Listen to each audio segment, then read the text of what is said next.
Hi there. I just wanted to tell you a little tip related to drawing this morning. I've got my favorite pencil. People in class have seen me use this one before. When you're carrying around a journal and you want to do some drawing, just some drawing and sketching, it's a bit of a pain if you have to carry a pencil and an eraser. So what's really fun is if you can get the pencil and the eraser all in the one. So there's some pencils with a little eraser on the end that are pretty tragic because the eraser is really bad quality stuff, and it might be one of those old red erasers and it goes really hard really quickly, and you try and erase with it and it just creates a big horrible blur. But this one is a really good one. This has got the bottom half of this pencil, sort of from here downwards, is the normal retractable pencil, so you can undo it and fill up the leads from into this bottom half, and then there's a button on the side of here that brings the lead down. Then in the top half of this pencil, it's filled with eraser, and these erasers I've found have been really good. They're like the normal plastic eraser, and so this one looks a bit grey because it's been very well loved and very well used, but it's just a normal plastic eraser like those Staedtler ones, and it erases really well. So I love the fact that I've got a big long eraser. It's sort of, you can wind it out with by screwing it along here with this sort of circular thing on the end, or wind it all the way back in. And so I love the fact that I've got the eraser in there and the pencil in there. I don't need a sharpener because I'm using a retractable pencil, and I fill up with lots and lots of leads. There's lots of room in this barrel to put lots of those spare leads in. You just kind of pop it apart. I wonder if I can do this one-handed. You can just pop the thing apart here just by pulling the two halves apart. It clicks back together again. And it's got a clip on it as well, which makes it really handy. I'll just switch over the camera. So when you're working with a journal and you're traveling with your journal out on the road, if you've got a journal that's got quite wide loops in the end, you may be able to fit the pencil inside there. But because this is a bit of a chunky sort of size pencil, I usually just clip it on the outside. So then you've just got one unit to carry around with you, and you never lose your eraser, and you don't need a sharpener, so it's a great thing to use. So the brand of it is a Click. They call it a Click. This one's so worn out. It's by Pentel. It's a Click pencil with a built-in eraser. You can get it at newsagents. You can get it at Officeworks, I'm sure, as well. But one thing I just discovered just a couple of days ago was I love these pencils so much. I have one attached to every journal or notebook that I ever carry around with me. And I find that I use it so much that this eraser runs out. And so then I've got a couple of them that have been hanging around, and I've been thinking, what am I going to do? I don't really want to just use it as a retractable pencil without the eraser in it. So what I discovered was, because you can't buy the replacement erasers for these, they've got this kind of little, I'll pop this one out, it's almost finished. It's got this little sort of ridge on the end of it. I don't know if you can see that. So usually it's quite a long thing, and then this little slot, sort of narrow bit that fits down into the barrel there. So usually once the eraser runs out, you'd think you can't replace it, but I found this trick. I've got my little stash in my highly organised studio, I've got a little drawer of spare erasers, and I buy a couple of these different Click erasers that you can get in different brands. This one is from Papermate. There's one from Staedtler that, you know, the whole pencil is an eraser, and there's one from Papermate as well. And I wrote on this for Papermate, it's quite a wide eraser holder, but not Pentel. So this is the Pentel one. But if you have a look at these, the Staedtler one's quite a wide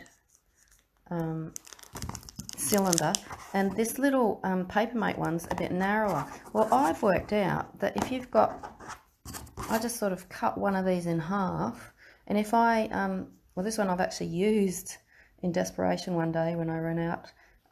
I used it as an eraser, but it actually, I've worked out that it actually just fits in there. If you slice a little bit off, so you make a bit of a cone shape on the end, then you can jam that in there. It jams right in there. And then, I haven't actually got that one done right. I did this yesterday with another one. Once it goes in there, then you can just wind it all the way back down into the barrel. Oh, this one's working good. So you just turn this little thing here and wind it right back down into the barrel. And then once that's all the way down now, so it's filled, that's now filled with a razor. And so now you can just slice that across the top there with a blade, and you're away. So that was great to be able to find out that, because now I can just keep on using these ones for as long as I like, and I absolutely love them. So there's your tip of the day.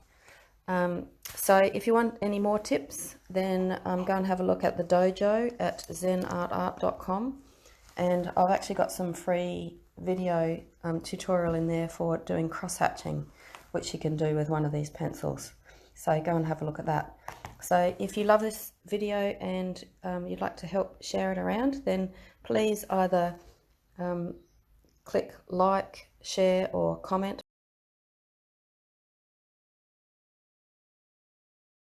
I've got a tip on what to do with little tiny stubs of pencils. I don't know if you ever have this happen, where you keep on sharpening and sharpening pencils and you end up with a tiny little stub, and it becomes really hard to use as a pencil. And for me, they kind of just languish in a box, and I think, oh, one day I might use them as emergency or something, but if you're really ruthless, you might throw them away. But here's something I found one day when I walked into an art shop, can't remember where. I found this groovy little thing. It was on the counter and I had no idea what it was for. Well, it turns out it's a pencil extender. So what you do is you, see if I can get it out. You chuck the pencil in, it's shaped just right for the pencil shape. Chuck the pencil in there and then jam it into there. Oh, it screws in actually, sorry. Screws into there.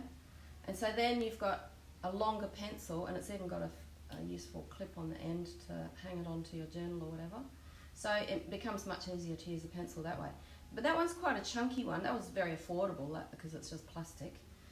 There's another one that I found just recently. Here's a teeny chunk of pencil. This one is beautiful. It's from the General brand. This one cost a lot more, and I had to think twice about it because I thought, that's a lot to spend on a pencil extender. But it's really beautifully made, and if I put the pencil into the end here, it's got this little collar on the metal part, and then this will kind of pinch together when the collar goes up. So I put the pencil in, and then I just slide that up, and it grabs really firmly onto that pencil. But what I love is how slim that is, so that it just feels like a really beautiful long pencil to use. So that's my favourite now. I use that a lot. So it's a great way of using up all the rest of your little pencils. So that's your tip of the day. So if you would like to see more free tips and learn more about drawing and painting, go and visit the dojo at Zen and the Art of Art, zenartart.com. And please help other people to see this video by hitting like, share or commenting, or all three, please, below. Thanks for watching.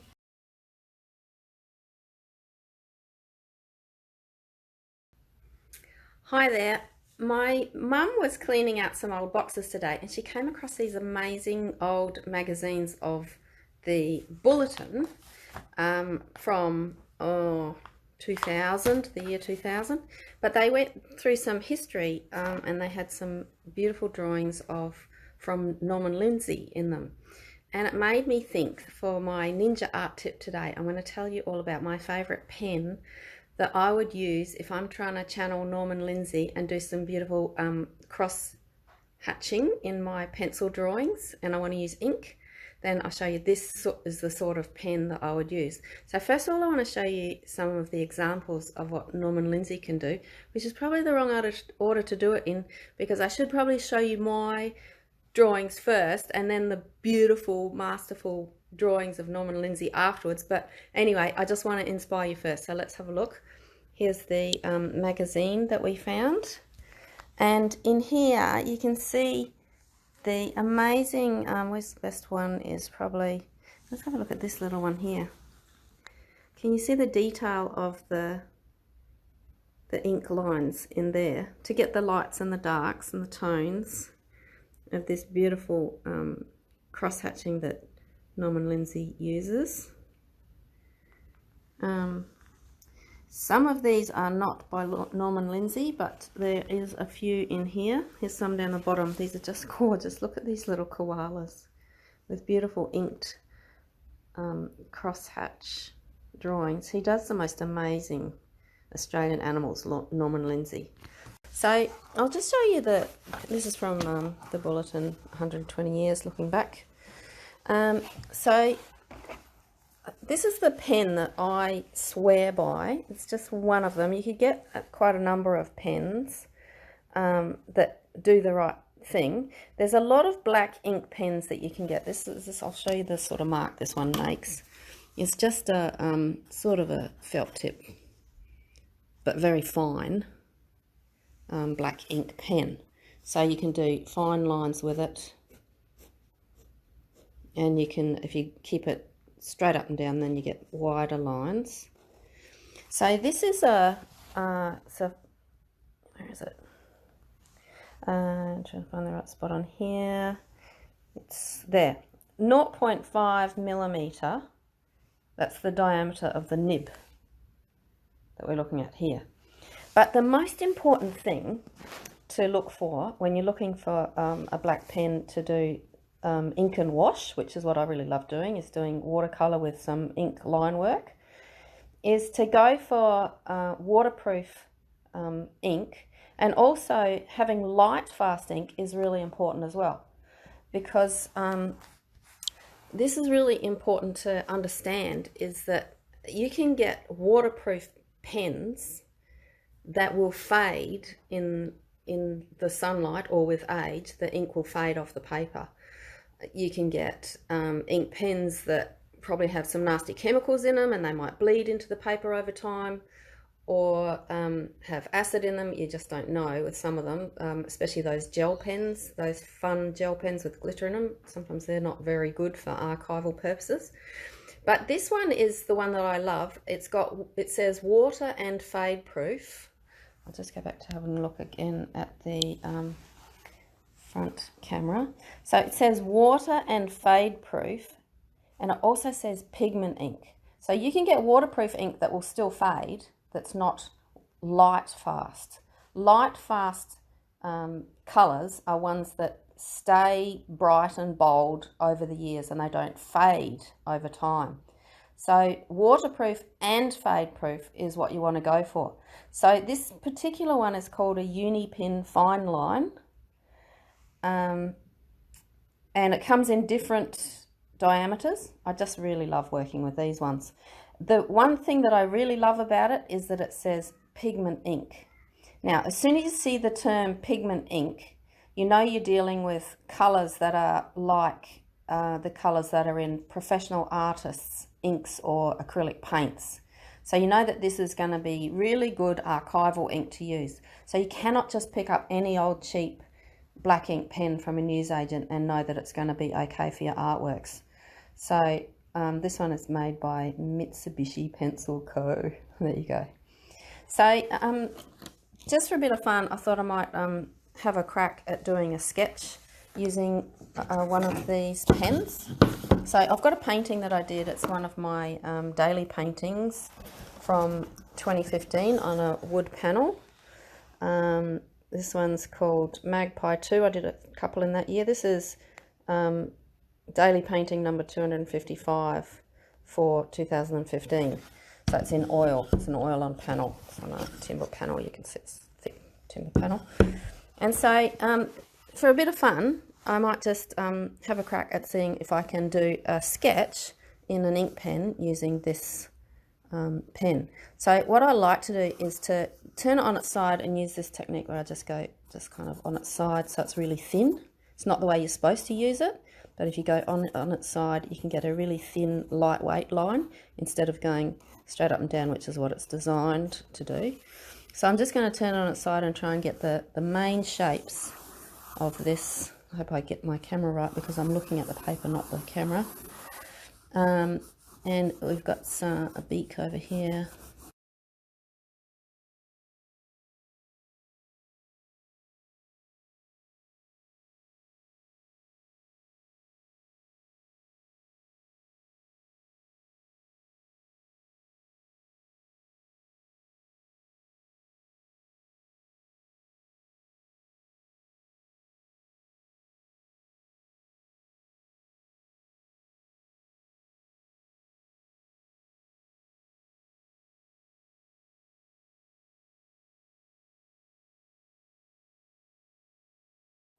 Super fast cross hatching with a pigment ink pen, so you can see the little details in there.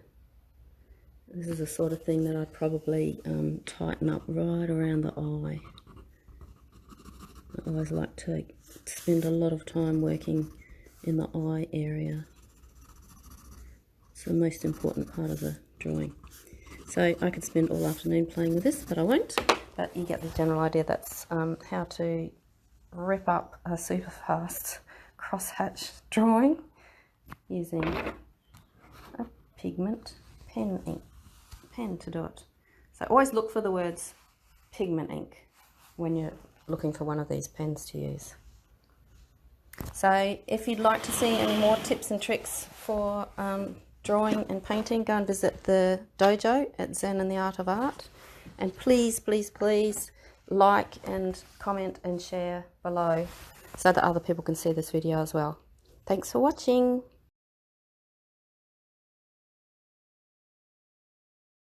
Hi there. Today's Ninja Art Tip is all about drawing. We've got some Learn to Draw classes coming up very soon. And I wanted to talk to you about pencil work and the difference between when you use a normal pencil and what to do when you're using one of the retractable pencils. So I'll just switch the camera around and have a look here at what I'm talking about. So with a normal pencil, it's very easy to if you're doing shading of something, so I'm looking through my phone camera instead of straight at the paper. I'll try looking at straight at the paper instead. So when you're shading with a normal pencil, then you lay the pencil down onto the surface and then you get the full length of the lead as your width for doing your shading, which makes shading very easy. So laying the pencil down like this in an artist grip. So I talk about the artist grip on the pencil in the Zen and the Art of Art book, in the Foundations book. So it's very easy to do shading with a pencil, a normal pencil, but if you've decided to switch to one of these pencils, which I really love because it clips onto the journal really easily, and it's half of it is retractable pencil and half of it is an eraser, then you might be wondering what on earth to do with doing some shading. And what you do instead, because the great thing about this pencil is that you never need to carry around a sharpener because it's always sharp. So if you wanted to do some shading though, you can't lay the pencil down because it's just a really fine point. So what you do is you use cross-hatching. I showed you cross-hatching with an ink pen the other day. So cross-hatching is the way that you get shading going when using one of these retractable pencils. So we just do cross-hatching marks, and we can get the shading by overlaying lots of different layers of lines in all sorts of different directions. You can also press harder, you can also put the lines closer together, And that's how you get shading really easily when you're sketching with one of these pencils.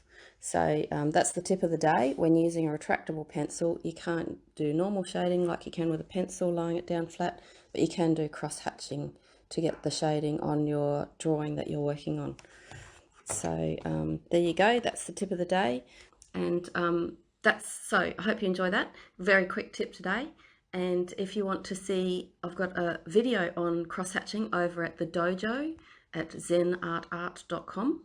So that's a free video over in the dojo. So go and have a look at that, and it'll take you through the steps of how to do cross-hatching with a retractable pencil or with an ink pen. And please like, share, comment, and subscribe so that other people can see this video. Thanks for watching.